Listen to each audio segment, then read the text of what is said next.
Hi. Yeah, so today I got a new model for you, one that I finished yesterday, which I find is quite extraordinary in the sense that it shows and visualizes a principle that we're in a way quite familiar with and in another not at all, which is redundancy. So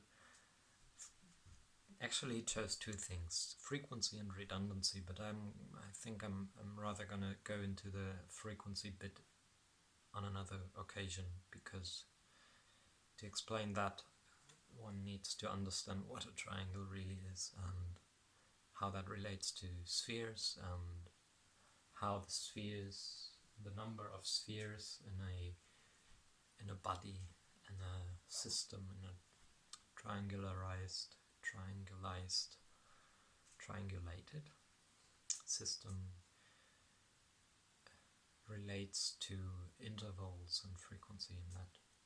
So the new model I got for you is coming in a second, but first I would like to show you this one, which I have shown you quite a few times now. So whenever you hear anyone or see anyone talk about the so-called Platonic solids, they always show the thing we call cube and say, this is the one everyone knows, this is the one everybody is familiar with. But usually if you see them done in any way, they look differently than this. So I wonder if you can spot the difference between what we believe to be a cube and what this actually looks like. And the difference between the two is, of course, that we are used to think of the cube only in terms of the edges here. And if we think of these things here, we think of them as surface, and the surface is solid in some sense or whatever. But really what this shows is, if I want to make this a cube, one that can hold what it promises to be, it's absolutely necessary and integral for it to contain these diagonals, these face diagonals, which in turn come together to build a structure, to build a 4i, a tetraps. This kind of thing within the quote-unquote cube. So this is a structure, inside here there's a string and the straws, and the string goes through the straws, tying them together, triangle per triangle. I don't know if the camera can actually focus on that. No, it's too close. But yeah, there's a string going through, and this here is stable. It's not static, it's dynamic. With this here, the sticks in here, they build the same structure, and that structure is what holds this frame of the cube in more or less place. Because if I take it out, what's going on? What we consider to be space without time in the reality of the universe that we inhabit, that we actually embody. We are the universe. There's no we and that. Within the reality of the universe, where space and time are absolutely one, there is no static anything, and what we think of as a cube, the way we think of it without the triangulation, without the necessary diagonals, the roots of the squares, really comes down to be a transform, which can do some funny stuff, but cannot hold anything, not even itself. Whereas the same 12 struts or straws or vectors, exactly the same string in there, and all the same thing, really, just turned so that what is triangles in the corners of the cube and squares in the faces of the cube turns triangles in the straws and squares, something that looks like a square in the corners here, and that is a stable structure. So I was going to talk about redundancy, right? Well, in that model that I already took apart right there, everything but the diagonals was redundant. All this frame here, this complicated and very wobbly, timey-wimey thing, is really nothing but a very complicated knot in that case to hold these 6 sticks together as a 4i, right? Okay, so now let's look at redundancy big scale, because what do we do if we account for space, volume? We do not just go with one cube, but we like to put cubes together to look at how big something is. Like I would usually in our conventional way consider a space like the one that I'm in, the room that I'm in cubic meters. So if I have 1 cubic meter, it looks like a cube, presumably. But what if I have 2 cubic meters? Then I have a big cube. A big cube that is made up of 8 smaller cubes. And this is what I got here.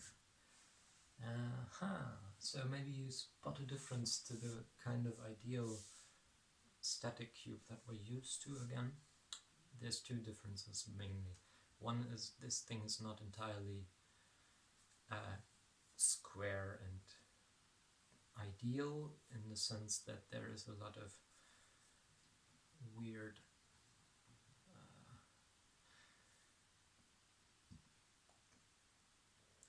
strange out of alignmentness.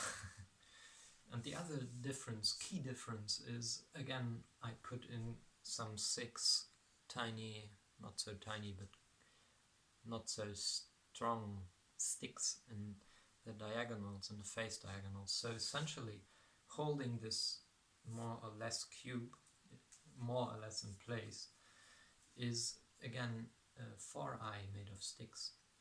And what is redundancy?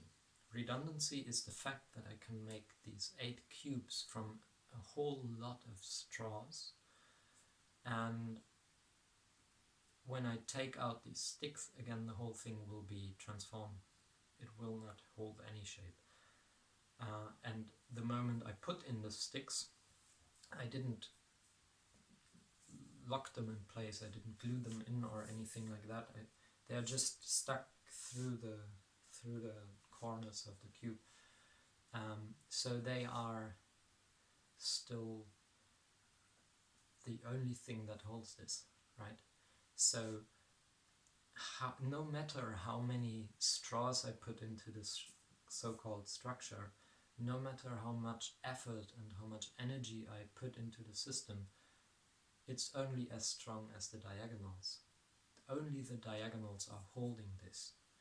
So there is a whole lot of redundancy in the system, because I do not need the many cubes in here to hold the to have 4i of the sticks, but I absolutely need the 6 sticks, 6 or more. I mean, I can do more than just one set of diagonals, but I need those if I want to have anything resembling a cube. And if I just take them out, what becomes terribly obvious is that we have lost our cube. Now it's a very kind of dynamic, transformative thing. It's still a net of some sorts, but it's not a structure. And I wonder where is the sense in trying to account for volume or space with something that has no space and no volume by itself? Because this is all we use for everything that we make sense of, whereas it's exactly the diagonals that I just took out that is the senseful part of this. They are the rational part. They are what links the cube to all the rest of creation.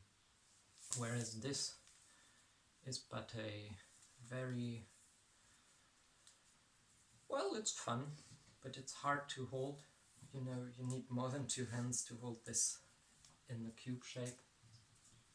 Oh, my cat is knocking on the window. Get him in.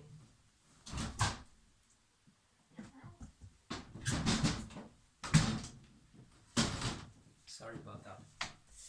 But that's redundancy, because the way I showed you before with the small cube, it looked much more strong in terms of the sticks that I put in. But I wasted sort of these 12 straws on a non-structure when I could have put them in here to get a structure. And of course, you may find a cube somewhere that is made of, I don't know, iron rods that are welded together, or all kinds of crazy connections for the corners.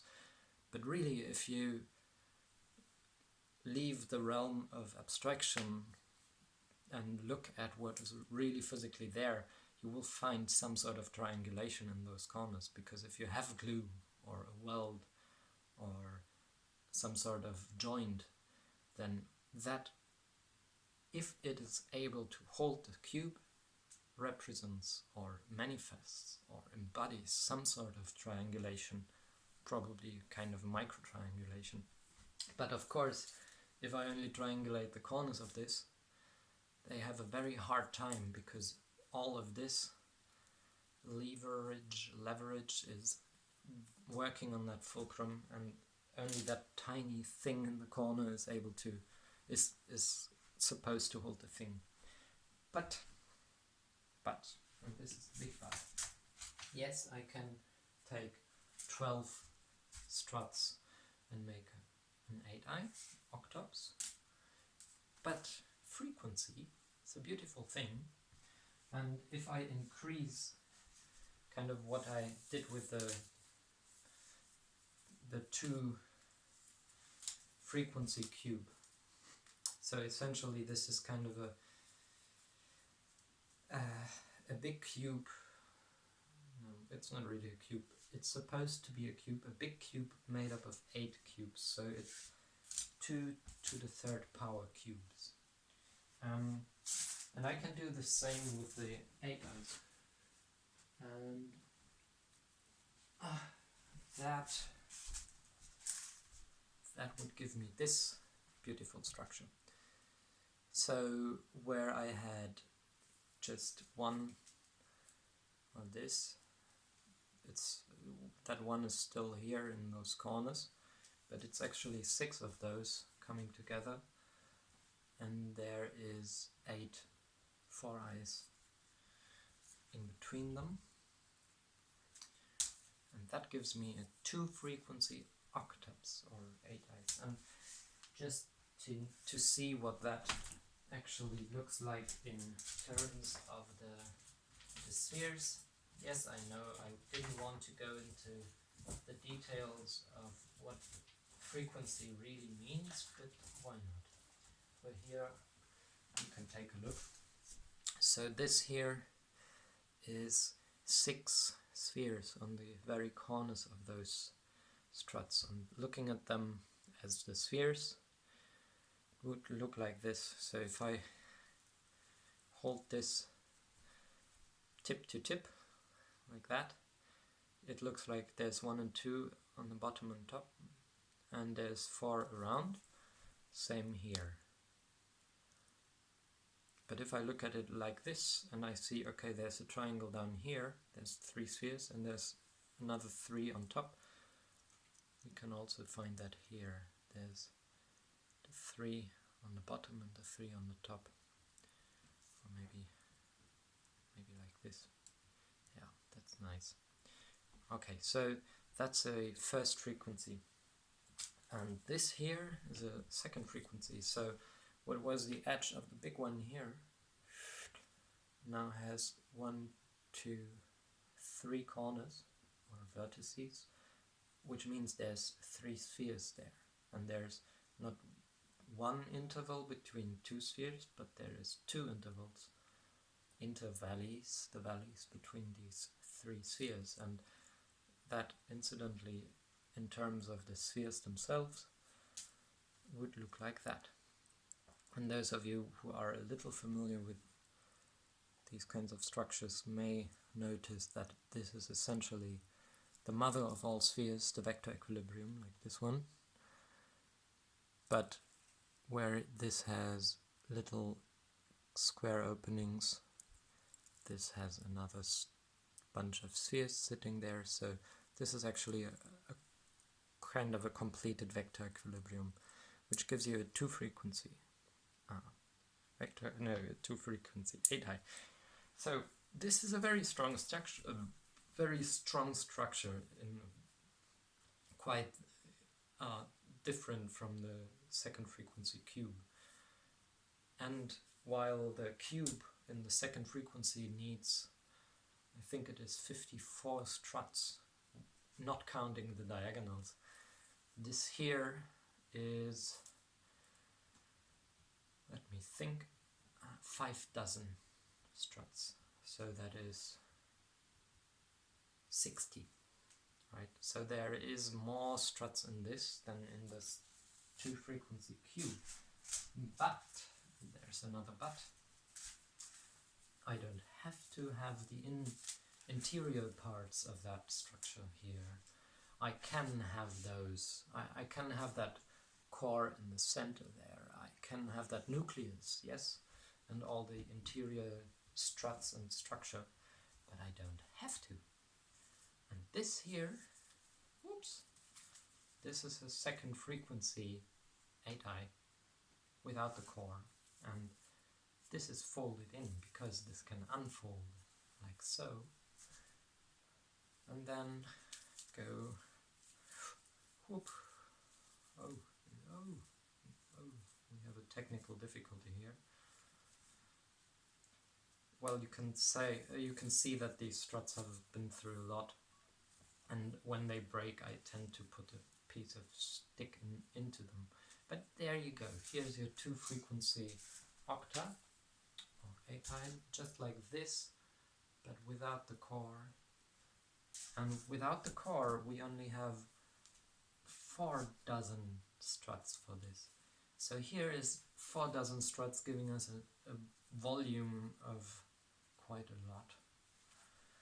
And that's not yet it, because as I showed in my last video, I also have this, and this is 1, 2, 3 of these octas. So if I unfold that, turns out this is a 3 frequency octa. And why is that interesting or significant or anything like that? Well, because you remember that, sorry, excuse for a cube, a non-triangulated cube, there was a lot of energy and material stuck in that shape without being able to actually hold anything like a shape or a volume. Whereas this here doesn't even need all that interior structure to be stable, because it's still, the skin, or so to say, is omni-triangulated. So there is triangles everywhere, and as long as they are there, there is structure, and the whole thing is stable. It is resilient. It is strong and beautiful in a way. So there's also something about these particular models that I actually think I need to make a 4 frequency next, because there's something I want to check. Because here, first frequency octave, we have a dozen struts for a volume of 4 tetras.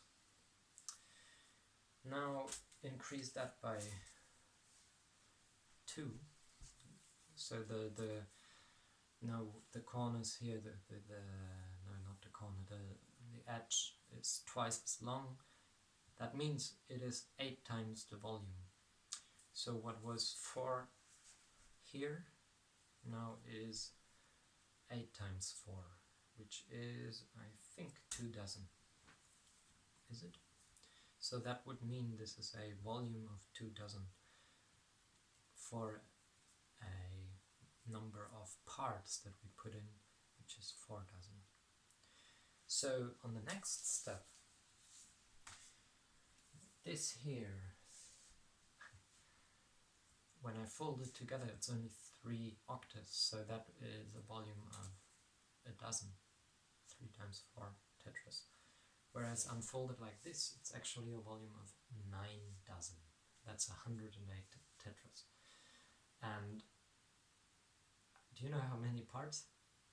The same number, 108. So 9 dozen struts gives you a volume of 9 dozen tetras. Now my question is twofold. If I make 4 frequency one, the first question of course is, can I still fold it together like that, like so? And will it be possibly a series of 4 octaves in a row, just like the first frequency gives us 1 and the second frequency here gives us a chain of 2, right? So the third frequency is a chain of 3. Is the fourth frequency then a chain of 4? First question. And the second question would be, what's the relationship between the encompassed volume and the input in material? Because looking at judging these 3 first frequencies of that, it seems like there is a kind of exponential growth in terms of what you put in and what you get, right? So here I put in a dozen and get 4. Here I put in 4 dozen and get 2 dozen. And on the next I put in 9 dozen straws and I get 9 dozen volumes out. So that is amazing. And I'm not sure yet what the next will bring, but my intuition is telling me that, judging by everything I learned so far about synergetics and the way that synergy works, which is whenever you bring together whole parts to make something wholer, something greater than the parts, you always get stuff out of the connections that you couldn't think of, that you couldn't perceive before, that you wouldn't expect maybe to be there. And that, in this sense, synergy is what we get there when we put together more parts, and with every part we put in more, we actually get more and more out of it. So we get to a point where my guess would be, with the next frequency octa, we might get more volume out in terms of tetra volume than the actual struts that we put in for the skin of it. I mean, of course, I could put in the interior structure here, and then it would be incredibly strong and stable, but you couldn't fold it. And yeah, anyways, blah blah blah blah blah. Just to recap, we were speaking about redundancy and non-redundancy, and we are used to a world built upon this cube thing. And when we build something, we actually have to put in more and more redundancy to make it strong and stable, so it seems, at least, because really we don't. Whenever you have redundancy, all of that redundant stuff is actually taking away from the system. It's not adding to it, it's taking away. And that is why we need to shift, I believe, our focus away from energy, which aims to go to entropy, and our crazy, stubborn belief in the fight for survival, and oh, life is so tragic because it ends with death and all that. So all that energetic focus towards goes away and breaks apart to actually the opposite, to that which binds it all together, which is synergy, which is the syntropy, probably, which is life, which is why we don't... Well, if life was a fight for survival from the very beginning, where would we be now? We would never ever have developed in the first place. Okay, so this is again much longer than I thought it would be. I always get from one to the other to the next, and yeah, I'm sorry for that. But I hope you bear with me, and I hope you can live with the fact that I do repeat myself sometimes. And yeah, I hope you gain some insight from this, and maybe again I might invite you to actually take a look at this stuff yourself and play with it yourself and discover whatever you can make of it, because unlike all that abstract stuff that we are so used to, this is not abstract. I guess the opposite of that would be concrete or real. I don't like concrete because it sounds like that stuff that we make all those cubes from, concrete, the concrete jungle. But I like the notion of non-abstract being and thinking and living and relating and making sense of the world in a non-abstract way, in an embodied way, where we are just one center of the universe among a polycentric, polyform, polyoptic universe, where everybody has their own center. Everybody has their own center of gravity, which is always the sum of the synergy, all the parts pulling together. And there's that center, and that center is the same for everyone. It's what binds all bodies together. Yeah. Have a good time, have a good day, bye bye.